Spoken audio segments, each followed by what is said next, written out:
Guys, Ed Walters here. We are at Wishaw Golf Club with the putting guru, Andy Gorman. And we are in his wonderful studio, and we've set up a few little practice drills for you guys at home to improve your putting. You don't need a lot of things as well to do it, so things that you can pick up generally to just work on it. You can do it at home, you can take them onto the practice putting green at the golf club as well. We have done 4 other videos which have bust some myths, got some nuggets of critical information you need to improve your putting, from setup and grips to how the stroke needs to move to reading greens. So if you haven't seen any of them, check those out there. They are already on the channel. Right, Andy, talk us through these 2 that we've got set up here to start with. Yeah, well, what we've got here is very much a classic gate drill. So around a foot or so, 18 inches in front of the golf ball, we've set up the gate. We're using the T-stroke mat as a reference point. We've got T-peg holes in the mat designed so you can use it outside. Okay. If you're using it inside, then we can use some door stops available at hardware stores. They work perfectly well because they're nice and heavy, nice and stable, so if we do miss, we're not going to move them around too much. But essentially, we've got ourselves set up. We've got a simple 4-foot-ish putt, and the idea is to put the ball through the hole, through the gate, and into the hole. Now, talking of the little sort of the door stops you've got, actually, you've got some nice ones which are the size of a hole. Yeah. So you can use these when you're indoors at home. Absolutely, yeah. And basically, you can see that it fits perfectly into a hole. It's great. I mean, the overall size of it, I think they must be about 100 mil. Remember, the hole is 4¼ inches, which is 108 mil.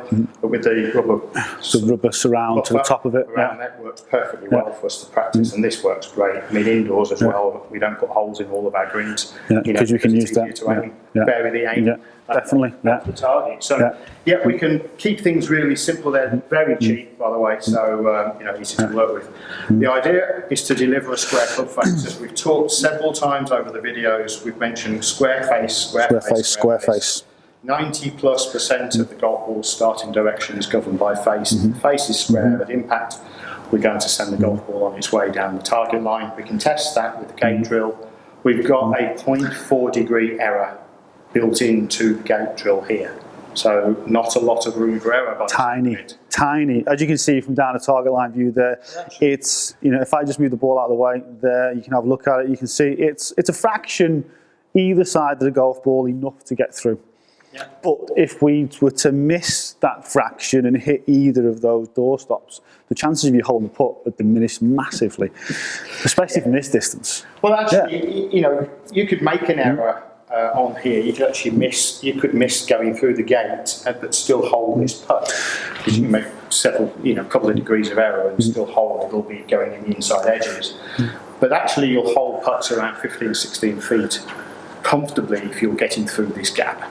And that's the beauty about it, is that once you learn to train the ball onto a specific line, then you become more able to get the right line on the ball, on the putt. And if you get that ball rolling end over end, you're just ticking boxes hole more and more. All the time. Yeah, exactly. So the task is just basically knock some putts through there. You can set yourself a goal. I generally set myself a goal of, I want 10 to go through. Right? 10 on the spin. 10 on the spin. It's a piece of cake. Right. To be fair, we've seen, that was a video, Rory holding 55 from 10 feet on the spin, was it? Something 18 months ago or something like that on a putting green? So 10's not unachievable. Okay. Go, and we see both factors there. Through the gate, perfect. And the line, we saw the roll, yeah. And so you see that I'm literally placing the line straight on top of the little white dotted target line that we've got on the T-stroke putting mat. And then I'm just trying to roll it over the top of that. A little bit more body rotation, a little sternum rotation with a firmer grip. Ooh, so we saw the error. Okay. Yeah. It was marginal. You probably, caught just a glimpse of it. We know enough of it to have hit both sides, like pinball really. Yeah. And it actually went in. So, there the error was negligible. But measurable. Yeah, so we still know there was an error there. So when we're practicing, we still know we've not done what we're trying to do. We're trying to make a nice stroke. We're trying to get the face to start the ball on the line, and not achieved. So Now back to one. fine, you fine yourself. If you miss as a tenner every time you do that, you won't miss too many, that's for sure. Well, the big saving. That's it, yeah. Okay, let's have one more go. Done it again, huge there. I missed one and I'm conscious of it. I'm conscious of it and then I've missed it. Have one more go. Yeah. Putts out on the golf course. Definitely. And how many times do we miss one? Yeah. 4-footer, and we go 4-footer on the next green. Yeah. Test again. And there it is. And we start thinking about why we missed the first one. No, it's down to the fact that we've got to maintain a good, clean rotation. We've also got to keep the putter nice and square for impact. The clean rotation will assist the face. So just think about the rotation through. All right. So there you go. See, not got it. Under pressure. Under pressure. I've got to do one more. Got to get one more in. And this is the thing that we, the challenge here is that we've got a failure of sorts with a still hollow putt. Yeah. But we've really tested ourselves down to a 50 mil gap. Yeah. Right, so our hole has gone less than half the size of a normal hole. Yeah. You may even see some golf courses got these 2-inch cups. Very difficult to get in because the pace has to be perfect as well as the line. But these things challenge us to make the task out on the golf course much easier. Makes the focus better. Exactly. So we become specific in what we're trying to achieve. Remember, ultimately all we're trying to achieve here is a good stroke that will put a good roll on the ball. And everything else should take care of itself. There we are. There we go. So roll it straight through. So we got there. My missus is 30 quid up. Okay. Drill that we've got. Not everybody's got a mat. Right, but available again at the hardware store is the meter stick. It's the 40-inch roller. Yeah. And this is tough, by the way. This is tough. The idea of this, that, back in the days there was a Harold Swash had got a putting rail, which basically narrowed down to about 15 mil, if I remember rightly, on the challenge. So it started at 25, tapered down to 15, and it could go the other way from 15 to 25. Then not so much available these days, but certainly from your local hardware store you can pick up a metal ruler, pop it down on the green, or again at home. Practice, put your doorstop down. Doorstop in the way to replicate the hole. Everything that we're trying to do here is to show, if there is any error, what the margins actually show up.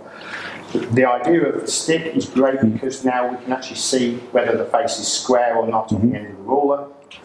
Most runners will have a hanging hole in it, so you can pop the ball into it, and then the idea is to put down the stick, the meter stick, into the hole. So if you're out on the golf course, find yourself a nice level putt. If you're on the slope, it's not going to stay on. The ball's not going to stay on there so easily. So basically, that's how we go. Let's see this.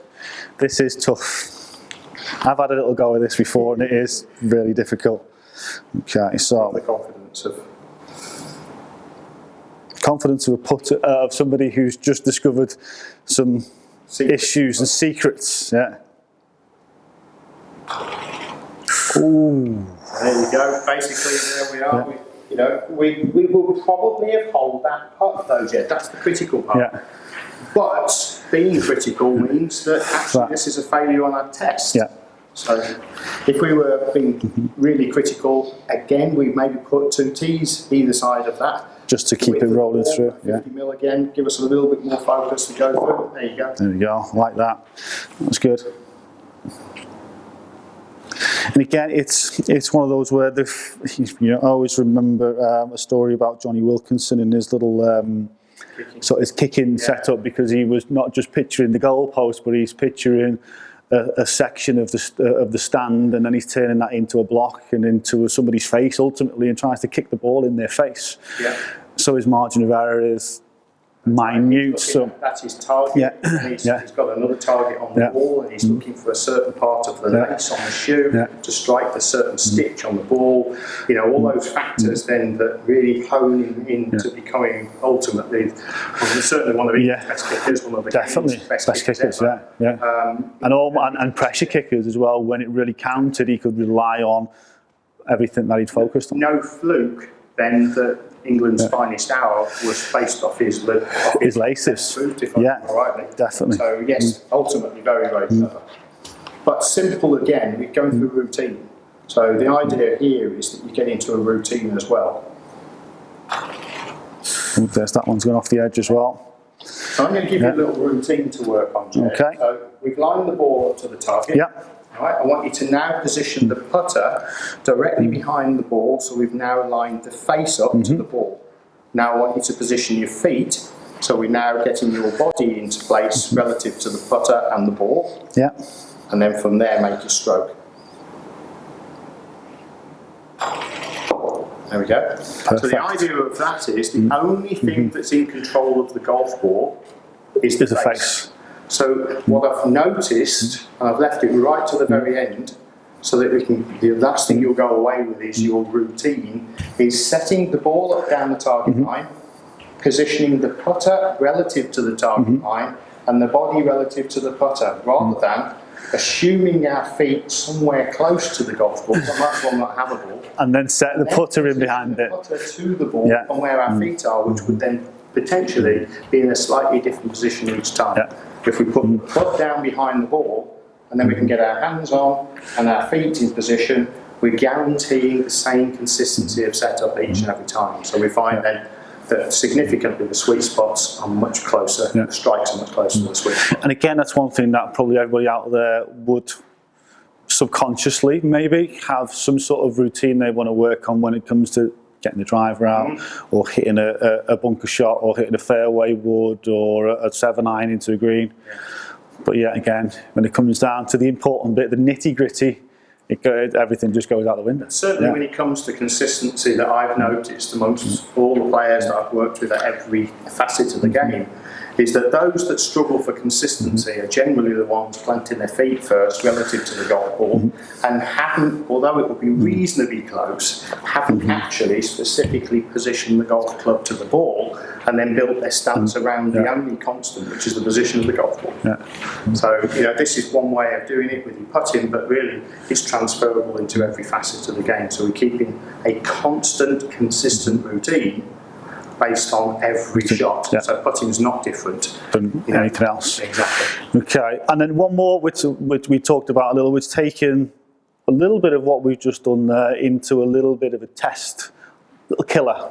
It's a drill that probably a lot of people have done or have seen done, which is taking some putts. You might have a few balls, maybe 4 or 5, and go from sleeves of golf balls in 3s. So you know, 3 or 6 is normally a good way to go. And then just go from one spot and see how many you hole. The idea of killer is that you would set up a tee marker. So basically, from the hole, you would go 1 club length, and then just keep going 1 club length, 1 club length, 1 club length further back.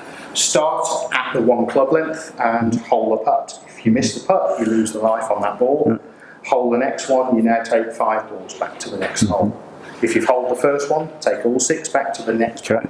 And then just keep going back. Killer's a real good test, because once you get your head into it, you'll realise you can't afford to miss a putt, because there are lives on these putts. You can't keep going and having 6 to start. So normally just mix it up. So say with the players, get them, and especially if we're not tour players or elite players, is don't start with killer, start with 1 and 6. So you've got 6 balls, must hole 1 from 6. So it's fairly simple, straightforward. You might want to mix that up and say, right, well, I'll go 1 in 3 or 1 in 4, and you've just got the balls that you've got in your hand, and those are the ones. And then move back a club length, hole 1, move back a club length. So as long as you've holed 1, it doesn't matter whether it's the last ball or the first one, just move everything across. What's interesting is that the more elite player will then take that as a skill and then say, right, they will then try killer on the back of that. It's amazing, but I've yet to see, when I start talking about elite players, I'm talking about England internationals, or not just England, but other country international players, tour players, and most of the category 1 players will go further back with killer than they will in the first instance with the 1 in 6 drill. It's as if their mindset switches to the importance of making a putt. And that 1 in 6, as good as it is, now falls by the wayside, and it's killer every time. So, killer really does, it creates competition. Well, guys, the game of golf is competitive, so you're looking to hole every shot. And it's important when you get there, and it's amazing. I did it with one particular, a female player who had a good weekend last week in America. Very good weekend last weekend in America. She did. Working together a couple of years back, got her working on the drill. She got 27 feet with 1 in 6, and 33 feet with killer. 33 feet. Yeah. 33 feet. Golf course has got a slight variable slope. You're not going to get 33 feet. With a straightforward slope or perfectly flat. It was a little twist and turn in there. She'd gone into uncharted territory with 30 feet and 33. And then kept going. Kept going. Albeit she'd only got 1 golf ball left from 24 feet. Yeah. So there's the pressure of only 1 ball. 27, 30, 33 consistently with 1 ball, and that was impressive. So that's the focus. Yeah, So I first saw it. I don't know, it must be 5 or 6 years ago now. There's Peter Heblum and Johan Edfors were at Castle Stewart in Scotland, a massive putting green, and the observations were around about 90 feet. We'd realised that they were going a good distance. There was a striding out. It was like, wow, what are they doing? Spoke to one of the caddies, told me what they were up to, and they were doing killer against each other.